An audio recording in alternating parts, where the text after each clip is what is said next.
تو میں نے بہت اہم بات کی ہے کہ اللہ تعالیٰ انبیاء علیہ السلام کا امتحان لیتے ہیں۔ ابراہیم علیہ السلام نے جو میں جملہ آپ سے میں نے عرض کیا ہے، فانظر ماذا ترى، ایک بچہ، ایک کمسن بچے کو صرف عمل نہیں سکھلایا جا رہا ہے، حکم نہیں بتایا جا رہا، بلکہ اس کو اخلاص تعلیم دی جا رہی ہے کہ تم فیصلہ کرو، تمہارے اپنے بارے میں تم خود فیصلہ کرو کہ تمہارا ذبح ہونا میرے حکم سے ہے باپ کے یا اللہ کے حکم سے ہے۔ فانظر ماذا ترى، اپنے بارے میں خود غور کرو۔ انہوں نے بھی جواب بھی ایسا دیا جیسے سوال تھا۔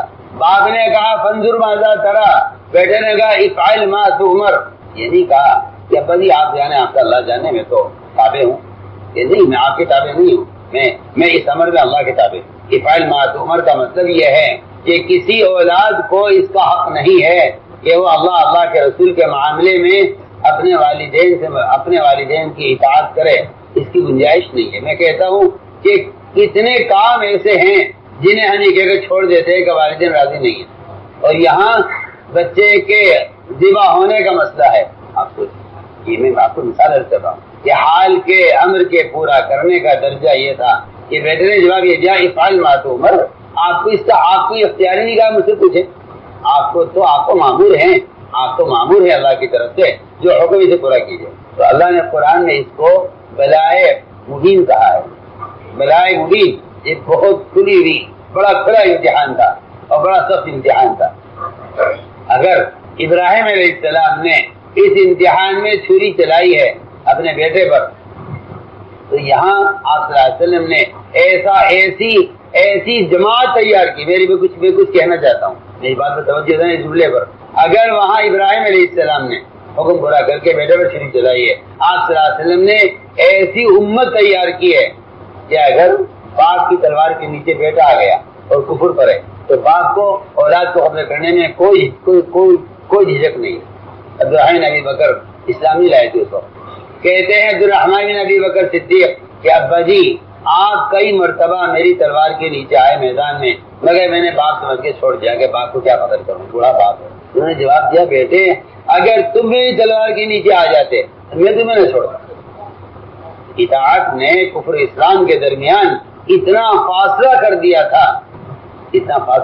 تھا۔ مصعب بن عمیر کے بھائی، ان کو جب باندھا گیا قیدیوں میں تو ان کا سگا بھائی کہہ رہا تھا، سگا بھائی یہ کہہ رہا تھا باندھنے والے صحابی سے کہ دیکھو ابو الیسر اس کو اچھی طرح باندھنا، اس کی ماں بہت مالدار، حالانکہ دونوں کی ماں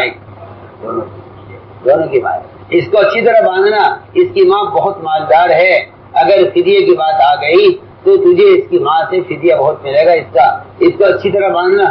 اور یہ کہہ رہے تھے کہ بھائی تم کیا بول رہے ہیں، میں تمہارا بھائی ہوں کہ نہیں، میرا بھائی تو نہیں ہے، میرا بھائی ہے انصاری جو تجھے باندھ رہا ہے، میرا بھائی۔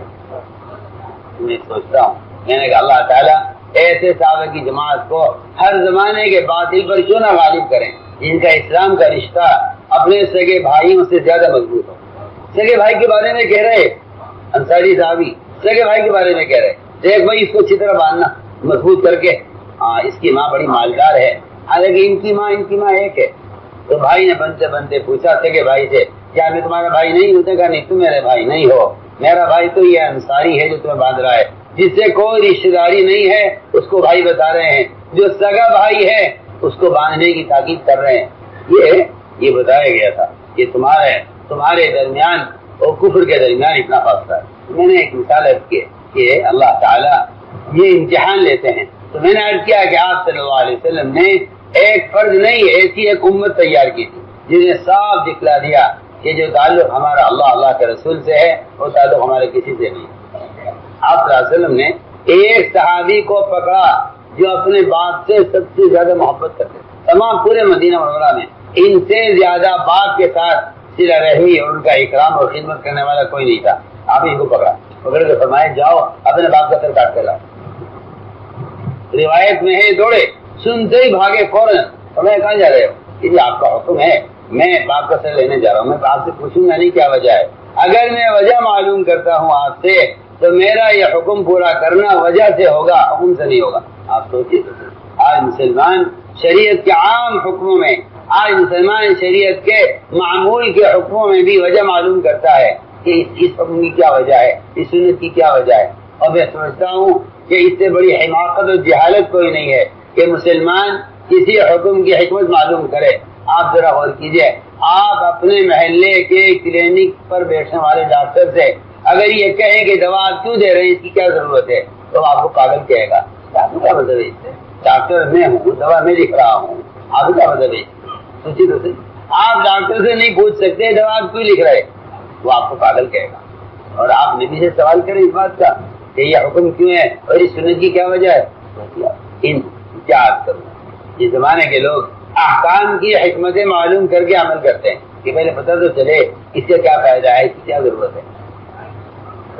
اور روایت میں آتا ہے کہ اللہ تعالی نے 100 حصے کیے عقل کے. ایک عقل کا حصہ ساری دنیا کے فقہاء، علماء، سائنسداں، سیاستداں، ساری دنیا کے ڈاکٹر، انجینئر، ان سب پر ایک حصہ عقل کا تقسیم ہوا ہے. 100واں حصہ عقل کا 100واں حصہ ساری مخلوق پر تقسیم ہوا ہے. اور 99 عقل کے حصے جناب محمد صلی اللہ علیہ وسلم کو دیے گئے ہیں. میں کہتا ہوں کہ یہ دنیا مقسوم العقل نہیں ہے، معدوم العقل ہے. آپ یہ مت کہیے کہ عقل تقسیم ہوئی ہے. سوچیے اگر 100واں حصہ ساری مخلوق پر تقسیم ہوا ہے تو کتنے حصے میں عقل آ جائیں، بتائیے آپ. یہ مقسوم العقل ہے یا معدوم العقل ہے؟ پکی بات ہے. میں کہتا ہوں کسی سنت پر عمل کرنا اس کی حکمت کی وجہ سے یہ ہماری بے عقلی ہے. میں تو شروع میں عرض کر چکا ہوں کہ شیطان کو جو مارا ہے اس کی عقل نے مارا. اے بھائی کیا کر رہے تمہیں اتنی عقل نہیں ہے کہ قرآن حدیث میں رکھ رکھا دوں. باتیں دین کی باتیں لکھتے ہیں کاپیاں نیچے رکھ کے زمین میں پیروں پر. اس سے تو تمہارا نہ لکھنا بہتر ہے. کرسی پر بھی کتاب رکھنا جائز نہیں ہے اور منبر پر بھی کتاب رکھنا جائز نہیں ہے. کرسی پر اور جائز کیونکہ منبر کرسی بیٹھنے کی جگہ ہے اور تم یہاں زمین پر رکھ کر میں تو حیران ہوتا ہوں دیکھ دیکھ. میں نے کہا جتنی توہین اس زمانے میں مسلمان نے علم کی ہے ان موبائلوں سے بھی اور ان کاپیوں سے بھی کی. امام اوزاعی اپنے شاگردوں سے کہتے تھے اگر حدیث یہاں سے تم لکھ کر لے گئے میرے سے سن کر تو اس کا وقار، اس کا نور ختم ہو جائے گا. حدیث اگر تم لکھ کر لے گئے تو اس کا وقار، اس کا نور ختم. امام اوزاعی اپنے شاگردوں سے کہتے تھے. امام اوزاعی کے زمانے کے محدث تھے. ان کے طلبہ حدیث لکھی یاد مانگتے گا ایک حدیث لکھ لیں آپ کی، آپ بیان کر رہے ہیں. نہیں لکھ کر مت لے جانا ورنہ اس کا نور، اس کا وقار ختم ہو جائے گا. میں تو سمجھتا ہوں آج کل کے لوگ جاہل ہیں جو سمجھتے ہیں ان حالات سے حدیث کا علم پھیلے گا. میں کہتا ہوں اس کا وقار، اس کا نور ختم کر. میں عرض کر رہا تھا کہ معمولی چیزوں میں آدمی پوچھتا ہے اس کی کیا ضرورت ہے، جبکہ ہم نے عرض کیا کہ 100واں حصہ عقل کا ساری مخلوق کو تقسیم ہوا اور 99 حصے عقل کے دیے گئے ہیں محمد صاحب. آپ سے نظر 99 حصے عقل. ما انت بنعمت ربک بکاہن ولا مجنون. اس آیت کی تفسیر میں فتح العزیز میں شاہ عبدالعزیز محدث دہلوی نے اس روایت کو نقل کیا ہے.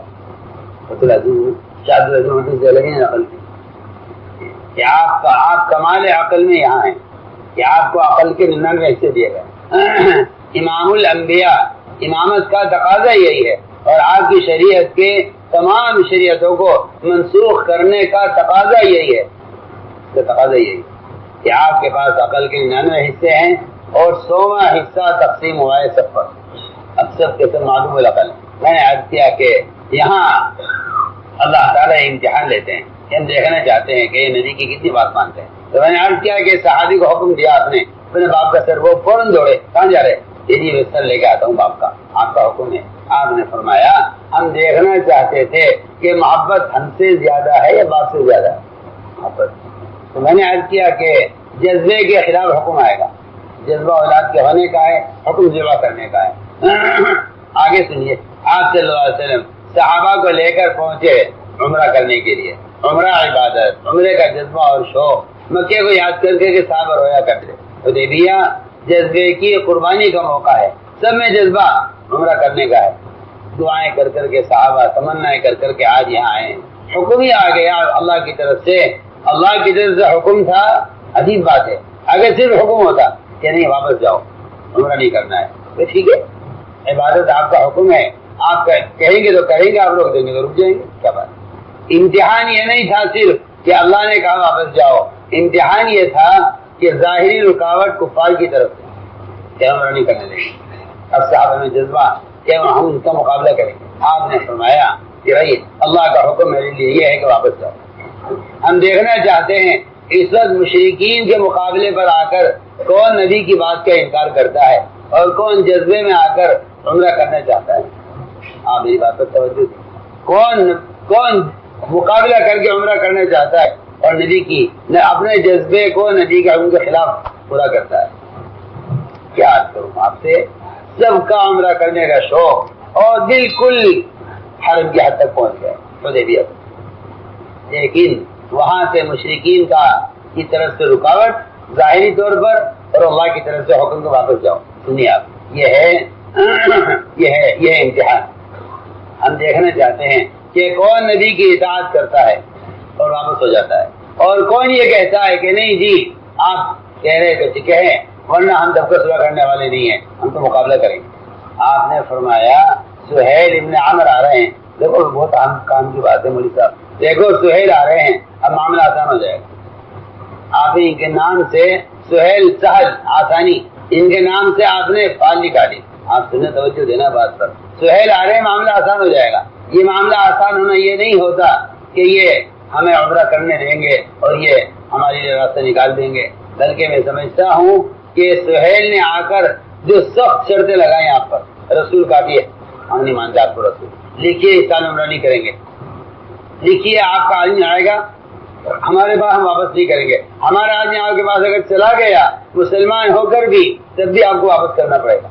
یہ ساری شرائط لکھوائیں، حالانکہ آپ نے کہا سہیل آ رہے معاملہ آسان ہو جائے، اور سہیل نے وہ شرطیں لگائیں کیونکہ یہ ساری آسانیاں اس پر تھی کہ اگر تم ساری شرائط کو منظور کر لو اور باطل کو موقع دے دو اور اللہ کے رسول کے حکم کو اس وقت پورا کر دو جذبے کے خلاف، تو ہم تمہارے یہاں سے ہٹنے سے پہلے فتح نازل کر دیں گے۔ آپ سنیے، بظاہر تو صحابہ کرام کو شکر نظر آ رہی تھی، لیکن فرمایا کہ عمر کہاں ہے، بلاؤ عمر کو، عمر لو، اللہ کی طرف سے فتح کی خبر آ گئی، یہاں سے ہٹے نہیں، انا فتح لگا۔ صحابہ فرماتے ہیں کہ تم لوگ فتح مکہ کو فتح کہتے ہو، ہم کہتے ہیں حدیبیہ فتح مکہ ہے۔ حدیبیہ میں ساری مثالیں آپ سے عرض کر رہا ہوں، حال کے عمر اس کی، حال کا عمر، آپ غور کریں میری بات پر، یہ غور کریں میری بات پر، یہ حال کا عمر ہے، جذبہ یہ ہے عمرہ کریں، حال کا عمر یہ کہ واپس ہے، کیوں جذبہ ہے عمرہ کرنے کا، حال کا عمر ہے کہ واپس جاؤ۔ جب صحابہ نے فیصلہ کر لیا واپس جانے کا، اللہ تعالیٰ نے واپسی سے پہلے ہی فتح کی خبر سنائی۔ صحابہ خود فرماتے ہیں کہ تم لوگ مکے پر حملے کو فتح مکہ کہتے ہو، ہم اس دن حدیبیہ کے موقع پر اللہ کے رسول کی اطاعت کر کے ہمیں یقین ہو گیا تھا کہ ہمیں فتح حاصل ہو گئی۔ تو یہاں حکم آیا جذبے کے خلاف، حکم آیا جذبے کے خلاف۔ یہ مثالیں ہیں، تو کبھی حکم لاتے ہیں حیثیت کے خلاف، کبھی حکم لاتے ہیں اولاد کی محبت کے خلاف، کبھی حکم لاتے ہیں عبادت اور عمرے کے جذبے کے خلاف۔ سارا میں شروع سے کہہ رہا ہوں کہ معمول کا پورا کرنا اطاعت کا کمال نہیں ہے، معمول سے ہٹ کر حکم آ جائے، حکم کا پورا کرنا یہ ترقی کا ذریعہ ہے، معمول کا پورا کرنا ترقی کا ذریعہ نہیں۔ آج کل لوگ یہ کہتے ہیں معمولات کی پابندی ترقی کا ذریعہ ہے، میں کہتا ہوں معمول سے ہٹ کر اگر حکم آ جائے اس حکم کا پورا کرنا ترقی کا ذریعہ ہے۔ سنا سے آپ دیکھے رہے تھے، یہ میں نے مثال دی ہے اچھے جذبے کو قربان کرنا حکم پر۔ اگلی بات کہ ہم کبھی حکم لائیں گے معمول کے خلاف، حکم لائیں گے معمول کے خلاف۔ نماز ہوتی تھی بیت المقدس کی طرف، ہجرت کے بعد بھی 17 مہینے تک نماز ہوتی رہی بیت المقدس کی طرف۔ ظہر کی نماز ہو رہی تھی، وہ بھی مسجد نبوی میں نہیں، آپ صلی اللہ علیہ وسلم گئے ہوئے تھے انصار میں کسی کی عیادت کے لیے، وہاں ظہر کی نماز کا وقت ہو گیا، آپ نے وہاں ظہر کی نماز ادا کی، اور ظہر کی نماز کی 4 رکعت ہونی تھی، 2 رکعت ہوئی تھی، 2 باقی تھی۔ اس درمیان میں حکم آ گیا کہ آپ رخ پھیر لیجیے بیت المقدس سے بیت اللہ کی طرف، یہی قبلہ ہو۔ اتنا بڑا کام ہوا ہے، اتنا بڑا کام ہوا کہ رخ صحابہ کا اور آپ کا رخ بیت المقدس سے بیت اللہ کی طرف ہمیشہ کے لیے، اتنا بڑا حکم آیا، اور وہ حکم نماز کے درمیان میں آیا۔ کیا کوئی ہے جو یہ کہہ دے رہے ابھی تو پڑھ لو، اثر سے پڑھ لیں گے ادھر؟ آپ نماز میں گھوم گئے فوراً، آپ نے اپنا رخ بدلا آپ کے پیچھے صحابہ نے رخ بدلا، آپ کے پیچھے عورتوں نے رخ بدلا، عورتیں، بچے، جوان، بوڑھے جتنے آپ کے پیچھے تھے سب نے آپ کے ساتھ ساتھ فوراً رخ پھیر لیا۔ اللہ نے فرمایا کہ ہم نے نماز کے دوران جو آپ کا رخ بدلا ہے چھٹائی کرنے کے لیے بدلا ہے، یہ کون اس وقت آپ کی اطاعت کرتا ہے اور کون یہ کہتا ہے نہیں جی ہمارا پہلا قبلہ صحیح ہے، کیا ضرورت ہے اس کو بدلنے کی؟ قرآن کہتا ہے احمق ہیں وہ لوگ، قرآن کہتا ہے احمق ہیں وہ لوگ، بے وقوف ہیں وہ لوگ جو کہتے ہیں قبلہ بدلنے کی کیا ضرورت تھی، معمول کا چلتا رہتا، کام چل رہا تھا۔ قرآن میں سیقول السفہاء، علماء نے لکھا ہے یہ سفہاء تین قسم کے لوگ ہیں، یہود، کفار اور منافقین۔ یہود نے کہا ہمارا قبلہ آپ نے کیوں چھوڑ دیا، آپ ہمارے قبلے کی طرف آئیے۔ کفار میں دو قسم کے لوگ تھے، بعض تو خوش ہو گئے کہ انہوں نے ہمارا قبلہ اختیار کر لیا ہے، ابھی آہستہ آہستہ آہستہ آہستہ اب نعوذ باللہ سمجھ گئے، تھک گئے ہیں، ابھی انہیں پتہ چل رہا ہے کہ ہمارا دین نعوذ باللہ چلنے والا نہیں ہے، لہٰذا جو پہلے کفار کا یہ قبلہ ہے اسی طرف ہمیں بھی آ جانا چاہیے۔ بعض کفار نے کہا نہیں، جب یہ ہمارے بتوں کو نہیں مانتے تو ہمارا قبلہ کیوں اختیار کیا؟ منافقین نے یہ کہا ان کا کوئی ٹھکانہ نہیں ہے، کبھی کچھ کہتے ہیں، کبھی کچھ کہتے ہیں، کبھی کچھ کہتے ہیں، کبھی کچھ کہتے ہیں، ان کا کوئی ایک طریقہ نہیں ہے۔ اللہ تعالیٰ نبی کی زبان پر ایسے احکام جاری کرتے ہیں کہ جس سے اطاعت نہ کرنے والے چھٹ کر محروم ہو جاتے ہیں اور حکم پر قدم اٹھانے والے آگے بڑھ جاتے ہیں۔ اللہ فرما رہے ہیں ہم نے تو قبلے کو بدلا اسی لیے ہے تاکہ ہم چھٹائی کریں کون اتباع کرتا ہے کون اتباع نہیں کرتا۔ سوچیے آپ، یہاں حکم آیا کس کے خلاف؟ معمول کے خلاف۔ نماز ایک معمول کی ہو رہی ہے، حکم آیا معمول کے خلاف۔ یہ مثالیں کہ ہم دیکھنا چاہتے ہیں کہ اب تک کی نماز سے اندر اطاعت کا جذبہ کتنا پیدا ہوا ہے، وہاں بھی رخ بدلا ہے، وہاں بھی رخ بدلا ہے کہ ہمیں سجدہ کرتے کرتے کرتے آئے وہ آج حکم یہ ہے کہ آدم کو سجدہ کرو اور کہاں بادہ مت کرو۔ جی ہاں، وہاں بھی تحویلہ ہوا ہے کہ آدم کو سجدہ کرو، آج ہم دیکھتے ہیں کون کرتا ہے کون نہیں کرتا۔ یہاں بھی تحویلہ ہوا ہے، ہم دیکھتے ہیں کون ندی کی تباہ کرتا ہے کون نہیں کرتا۔ نہیں، میں بہت اہم بات عرض کر رہا ہوں، یہ اندر کی آدمی کے اندر کی خواہش اور کیا کہنا چاہیے کہ اندر کی ضد ہوتی ہے کہ آدمی معمول پر چلنے والا وہ حکم کا انکار کر دیتا ہے کہ نہیں اس کی یہ ہمیں منظور نہیں ہے۔ کیونکہ میں عرض کر چکا ہوں شروع میں کہ اللہ کے احکام کے لانے کی جو وجوہات ہوتی ہیں وہ یہ ہوتی ہیں حیثیت، معمول، حالات، جذبہ، یہ ساری چیزیں ہیں جس کے خلاف حکم آئے گا اطاعت کے امتحان لینے کے لیے۔ تو میں نے ایک مثال عرض کی ہے کہ کبھی حکم آتا ہے معمول کے خلاف، کبھی حکم آتا ہے حالات کے خلاف، حکم آتا ہے حالات کے خلاف۔ اس کی مثالیں بہت ہیں حدیث میں، قرآن میں، کہ حکم آئے گا حالات کے خلاف۔ صحابہ آپ کے ساتھ سفر میں تھے، غلہ ختم ہو گیا، صحابہ آپ کے ساتھ سفر میں تھے، غلہ ختم ہو گیا۔ اب دیکھیں کھانے کے لیے کچھ نہیں اور بھوک شدت کی، اور سفر میں خیال یہ ہوا کہ ہمارے پاس سواریاں ہیں اور سواریاں میں گدھے تھے اور گدھا اس وقت تک حلال تھا۔ صحابہ نے خیال کیا کہ سواری باری باری کر لیں گے سواریوں پر یا برداشت کر لیں گے، بھوک نہیں برداشت ہوتی، پہلے چلنا تو آتا نہیں۔ صحابہ نے جو ہے گدھا ذبح کیا، گوشت بنایا اور ہانڈیوں پہ چڑھایا، اور روایت میں جب گوشت گلنے لگا بالکل اور کھانے کے لیے صحابہ تیار تھے۔ آپ اندازہ کر لیجئے کہ ہانڈی میں گوشت تیار ہو رہا اور بھوک کی شدت ہو، آپ بتائیے حلال گوشت تیار ہو رہا ہے، بھوک کی شدت ہے، اللہ دیکھ رہے ہیں کہ سفر میں ہیں، کھانے کے لیے کچھ اور نہیں ہے۔ اچانک آپ نے فرمایا ہے جا کے اعلان کر دو صحابہ میں، اللہ نے اسی وقت گدھے کا گوشت حرام کر دیا ہے اور حکم یہ دیا کہ کھانا پھینک دیا جائے اور ہانڈیوں کو توڑ دیا جائے۔ دونوں حکم ہے نا، اور ہانڈیاں توڑ دیا، کھانا پھینکو سارا جو پکا ہوا ہے اور ہانڈیاں توڑو۔ میں تو پوچھ رہا ہوں نا آپ سے، اگر یہ ہوتا نعوذ باللہ کہ ابھی ٹھہر جاؤ، مدینے پہنچ جاؤ تم لوگ، وہاں تمہیں دوسری کھانے کی مل جائے گی تب اس کو حرام کرتے ہیں۔ آج مسلمان کہتا ہے اگر مجھے سودی کاروبار کے علاوہ کوئی کاروبار مل گیا تب میں سود چھوڑ دوں گا، اگر مجھے اس حرام کاروبار کا کوئی متبادل مل گیا تو میں اسے چھوڑ دوں گا، میں تیار ہوں، لیکن میں اس وقت تک نہیں چھوڑ سکتا جب تک مجھے اس کا متبادل نہ مل جائے۔ نہیں بات پر توجہ دے، میں کیا کہہ رہا ہوں؟ سوچیے کتنے کام حرام اور کتنے اسباب حرام ایسے ہیں جنہیں مسلمان چھوڑنے کے لیے اس لیے تیار نہیں ہے کہ میں متبادل کا انتظار کر رہا ہوں، جب مجھے اس کا بدل مل جائے گا تو میں اس کو چھوڑوں گا۔ اللہ اس کے منتظر ہے کہ یہ حرام کو چھوڑے تو میں اس کے لیے راستے حلال کے کھولوں۔ اللہ اس کے منتظر ہے، اور یہ اس کا منتظر ہے کہ جب تک مجھے کوئی متبادل راستہ نہیں ملے گا میں حرام کو نہیں چھوڑوں گا۔ میں تو مثال دے رہا ہوں کہ یہاں سفر میں ہے اور حلال گوشت پک رہا ہے، ہم دیکھنا چاہتے ہیں نا کہ آپ عمل کرتے یا نہیں کرتے۔ صحابہ نے کھانا سب پھینک دیا، آ کر پوچھے یا رسول اللہ آپ کا حکم ہے ہانڈیاں توڑنے کا، آپ اجازت دیں کہ ہم ہانڈیوں کو رگڑ کر صاف کر دیں یا توڑ دیں؟ اور میں چلو ایسا کر توڑ دو، ہانڈیاں کام آ جائیں گی۔ کیوں؟ میں آپ سے عرض کرنا چاہتا ہوں کہ یہ حال کا امر ہے، یہ حال کا امر بے شک دشواری آئے گی، لیکن میں کہتا ہوں کہ دشواری کی مدت کم ہے، سہولت کی مدت زیادہ ہے، اور کوئی سہولت دشواری سے گزرے بغیر نہیں ہے۔ یہ ساری دشواریاں اللہ کی طرف سے جنت کے چاروں طرف اور ساری سہولتیں جہنم کے چاروں طرف۔ آپ اگر آپ ان مع العسر یسرا ہے تو ان مع العسر عسرا بھی ہے، ہماری بات پر توجہ دیں۔ اگر ان مع العسر یسرا ہے تو پھر اگلی بات یہ ہے کہ ان مع العسر عسرا بھی ہے، کہ اگر آپ نے دنیا کے آسانی کے راستے پکڑے حرام کے تو پھر ہمیشہ کی دشواریاں ہیں جہنم، اور اگر آپ نے وقتی طور پر سختی برداشت کر لی تو ہمیشہ کی آسانیاں ہیں جنت۔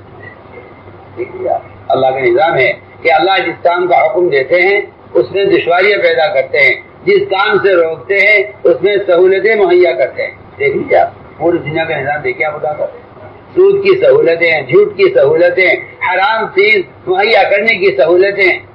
آپ جائیے ان ممالک میں جن کو اپنے اسلامی حکومت ہونے کا دعویٰ ہے، جا کے دیکھیے آپ، ان کے ہاں حرام گوشت، حرام کھانا سستا ملے گا، ہر جگہ ملے گا، اور حلال گوشت مہنگا ملے گا، ہر جگہ نہیں ملے گا۔ میں یہ کفر کروں کی بات نہیں کر رہا ہوں، شاید یہاں آسان ہو، وہاں مشکل ہے۔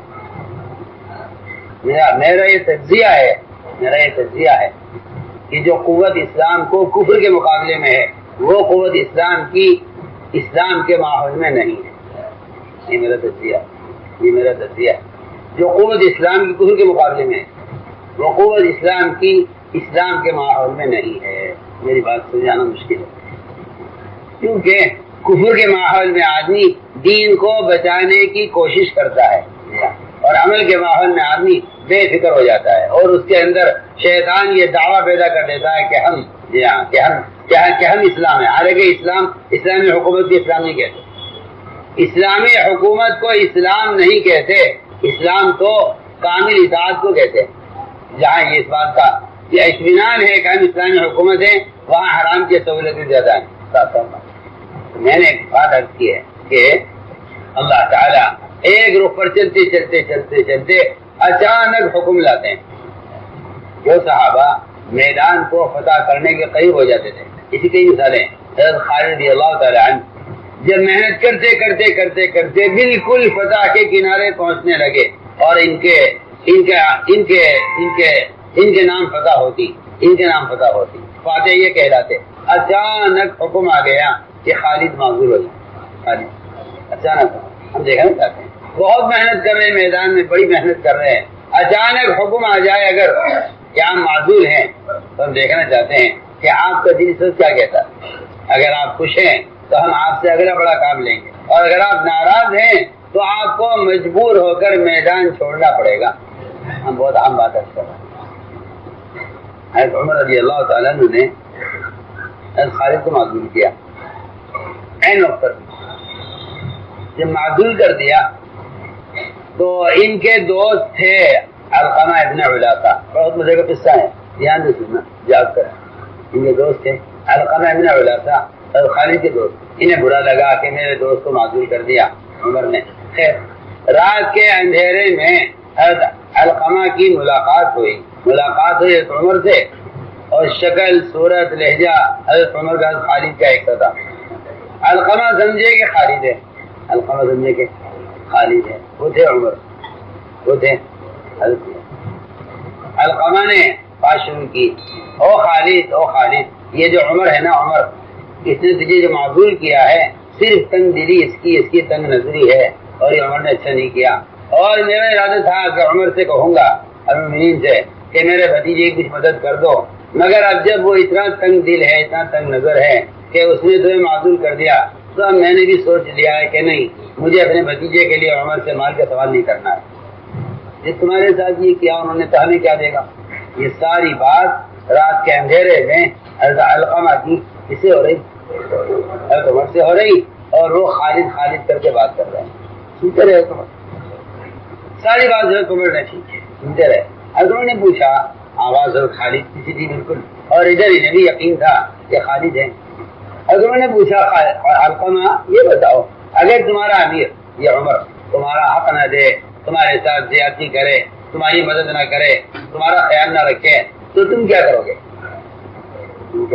علقمہ نے کہا، دیکھ خالد، بات یہ ہے کہ یہ تو ہمارے امیر ہیں، یہ ہمیں محروم کریں ہمارے حق سے، یہ ہم پر کچھ بھی ظلم کریں، ہمارے ذمے تو دو کام ہیں، صبر کرنا، اطاعت کرنا۔ عمر نے فرمایا کہ تمام ساتھی، تمام لوگ اپنے دل میں اگر یہ جذبہ رکھتے ہیں اطاعت کا، تو مجھے پوری دنیا پر حکومت کرنے سے زیادہ پسند ہے۔ عمر نے جواب دیا۔ رات تو گزر گئی، صبح کو دونوں سامنے بیٹھے ہوئے عمر کے مجلس، دونوں سامنے بیٹھے۔ عمر نے کہا، ہاں بھائی علقمہ، یہ بتاؤ تم نے رات خالد سے کیا باتیں کی؟ خالد سے کیا بات؟ یہ بات، ہاں بھائی بتاؤ علقمہ، رات تم نے خالد سے کیا باتیں کی؟ حضرت علقمہ سمجھ گئے کہ خالد نے کسی سے ذکر کر دیا ہوگا، اور شکایت عمر تک پہنچ گئی۔ علقمہ تو زیادہ سر جھکا لیا انہوں نے، سمجھ گئے کہ میری رات کی باتیں پہنچ گئی ہیں عمر تک۔ اور خالد نے کہا کہ مجھ سے علقمہ نے، میری تو علقمہ سے کئی دن سے ملاقات ہوئی ہے۔ حضرت عمر نے کہا، جھوٹ بول رہے ہو، سچی بتاؤ۔ خالد نے کہا، جی میں قسم کھاتا ہوں میری علقمہ سے ملاقات کئی روز سے نہیں ہوئی۔ علقمہ کہہ رہے، خالد جھوٹ نہ بولو، قسم تو نہ کھاؤ، رات میں تم ساتھ تو تھے، رات میں تم دونوں ساتھ تھے، جھوٹ نہ بولو۔ وہ رفڑا بیٹھے تھے تو ان کا ہاتھ مار رہے حضرت علقمہ، کہہ رہے خالد چلو جھوٹ بول رہے تو قسم تو مت کھاؤ، جھوٹی قسم۔ اب دونوں میں جھگڑا ہو گیا، وہ کہہ رہے میری ملاقات نہیں ہوئی، وہ کہہ رہے میں تم رات ساتھ تھے۔ عمر نے فرمایا، تم دونوں سچ بول رہے ہو، وہ خالد نہیں تھے، علقمہ میں تمہارے ساتھ تھا۔ تو میں نے عرض کیا کہ عجیب نظام ہے یہ، اس طرح سے میں نے عرض کر دیا، خالد کو معذور کیا، الحمدللہ اگر مجھے معذور کرتے ہیں تو کریں، کیونکہ جو کام اللہ کے لیے کیا جاتا ہے اس میں آدمی کبھی اس بات کو سوچتا ہی نہیں کہ میں اس کا اہل تھا اور میں اس کا حقدار تھا، کام کرنا ہے اللہ کے لیے کرنا۔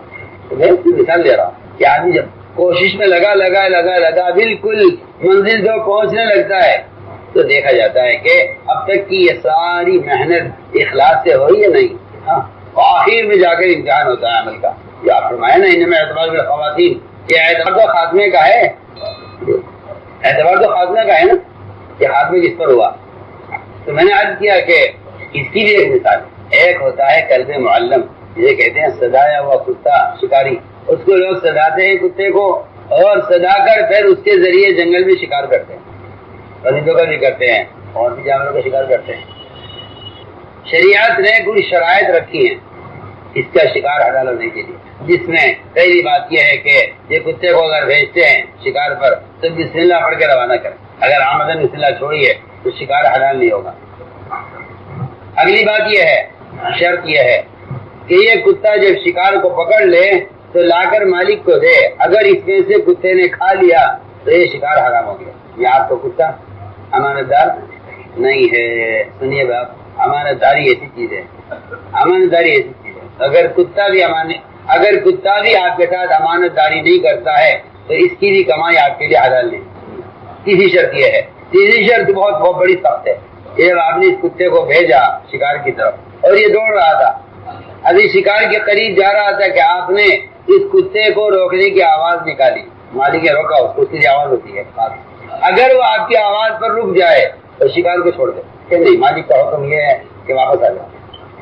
اگر یہ کتا آپ کی آواز پر رک جائے تب تو اس کا شکار حلال ہو سکتا ہے آئندہ، اور اگر یہ آپ کی آواز پر نہیں رکتا اور یہ شکار پر حملہ کر دیتا ہے تو اس یہ شکار شکاری کے لیے حرام ہے۔ ہاں میری بات پر میں آپ کو آسان مثال عرض کر رہا ہوں، اگر ایک کتا آپ کی اطاعت پر نہیں ہے تو اس کا شکار قابل استعمال نہیں ہے۔ تو اگر مسلمان جو عبادت کے لیے پیدا کیا گیا ہے اگر یہ حکم پر نہیں رکتا تو اس کا عمل اللہ کے قابل قبول کیسے ہو سکتا ہے؟ آپ کے سامنے شروع سے لے کر آخر تک مطالعہ کریں۔ میرے دوستوں، میں آپ سے کہتا ہوں کہ اگر حال کا عمل پورا نہیں کرو گے تو جزوی دین پر چلیں گے ہم۔ جزوی دین کیسا دین ہوگا؟ جزوی دین، جی ہاں، یہ جزوی دین ہے کہ حال کا عمل آگے ایسے چھوڑ دیا، جبکہ آپ کو معلوم ہونا چاہیے کہ پورا احد کا میدان جو غیروں کا ہاتھ میں گیا ہے وہ صرف حال کا امر چھوڑ دینے کی وجہ سے گیا ہے۔